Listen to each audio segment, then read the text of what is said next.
होनी चाहिए ना। अब कई लोग कहते हैं कि वे बिना बात के क्यों हंसे, कोई बात हो तो हंसे। तो भैया जब बिना कारण आप दुखी हो सकते हो तो क्या बिना कारण आप मुस्कुरा नहीं सकते? जब कोई फोटो खींचता है ना तो भले हमें हंसी आए या ना आए फिर भी मुस्कुराना तो पड़ता है, क्योंकि एक सेल्फी में एक छोटी सी मुस्कुराहट से जब हमारी सेल्फी इतनी अच्छी आ सकती है तो सोचिए कि हम यदि 3-4 घंटे केवल मुस्कुराएंगे तो ये जीवन कितना अच्छा जाएगा। थोड़ा मुस्कुराएं। कुछ लोग तो कथा में जब आते हैं ना तो उनको देख के ऐसा लगता है कि इनको घर वालों ने डंडे मार के भगाए कि जा कथा में जाके बैठ, जबरदस्ती। अरे थोड़ा मुस्कुराओ भैया, ये आनंद का विषय है, ये पंडाल, ये बिहारी का दरबार। जैसे सबका हिसाब किताब रखते हो ना, कोई बड़े आदमी हो तो वो लिख लिख के रखते हैं कि कल तो हमें हरदा जाना है, फिर परसों टिमरनी जाना है, फिर इंदौर जाना है, फिर खेतड़ली जाना है। तो जब ये लिखो ना कि खेतड़ली जाना है, उसके नीचे बड़े बड़े अक्षरों में लिख लेना कि एक दिन मसानड़ी भी जाना है, एक दिन मसानड़ी भी जाना है। और कोई पूछे ना भैया ये कार्यक्रम समझ में नहीं आया तो कहना भैया ये सार्वजनिक है, ये एक घर का नहीं, ये सबका है। यहाँ आपको भी जाना है, हमको भी जाना है, और जितने इस संसार में आए हैं इस कार्यक्रम में सब इनवाइटेड हैं। बस फर्क इतना है कि कोई आज है, कोई कल है, कोई परसों है।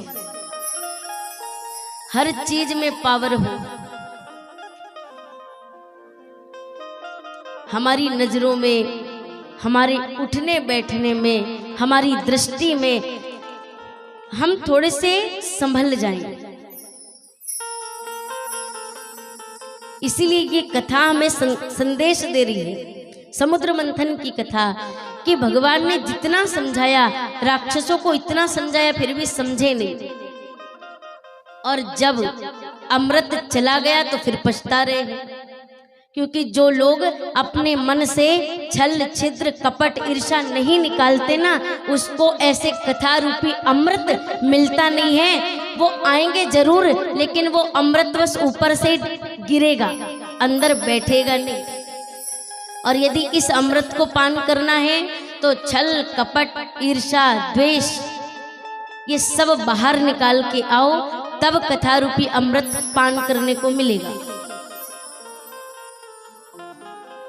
और एक बात और ध्यान देना, समुद्र मंथन जो है ना ये कहीं बाहर नहीं होता, ये कहीं बाहर नहीं है। समुद्र मंथन हम सबके अंदर है, और ये एक दिन नहीं होता, ये रोज चलता है, डेली सबके जीवन में।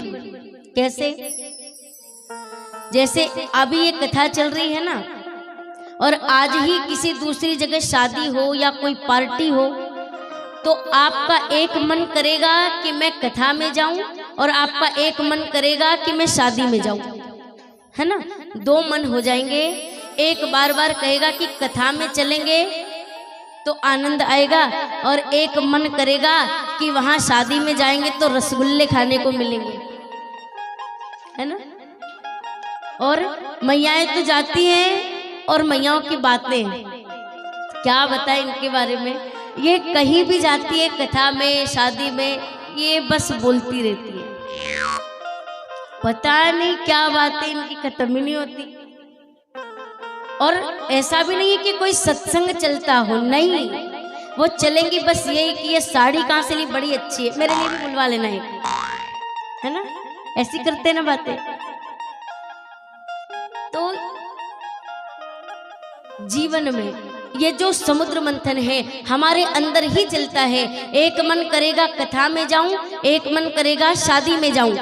यदि आपके मन ने कथा में आना मंजूर करके कथा में आ गए, समझ लेना देवताओं की जीत हो गई, और कथा छोड़ के शादी में चले गए, समझ लेना राक्षसों की जीत हो गई। यही समुद्र मंथन है हमारे जीवन में ही है। सारे राक्षस सारे देवता इसी ही मन में है, और नारायण भी यहीं पर है। केवल हमारे भाव का विषय है कि हम समझे कैसे। सबको जोड़ ले।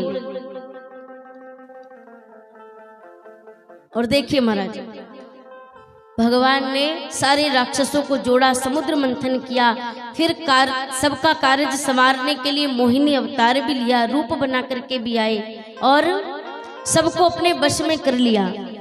माया के वश में हुए मोहित तीनों लोक, और तब दर्शन अभिलाष उर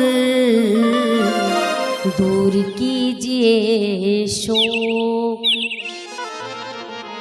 भगवान ने सबका सामंजस्य बिठाया, अमृत भी पान करवाया, समुद्र मंथन भी करवाया। इस कथा से ये संदेश मिलता है कि जिसके मन में काम, क्रोध, लोभ, मोह, ईर्ष्या, द्वेष, छल, कपट भरा है, वो व्यक्ति अमृत का घड़ा हाथ में लेकर भी उसको पान नहीं कर सकता। और जिनके मन से काम, क्रोध, छल, कपट निकल गया, वही व्यक्ति अमृत का पान कर सकता है। इसलिए अपने मन से ये ईर्ष्या, द्वेष निकाल दीजिए। ये निकलेंगे तभी ऐसी कथा रूपी अमृत हमारे कर्णों के द्वारा हमारे जीवन में, हमारे हृदय में बैठेगी।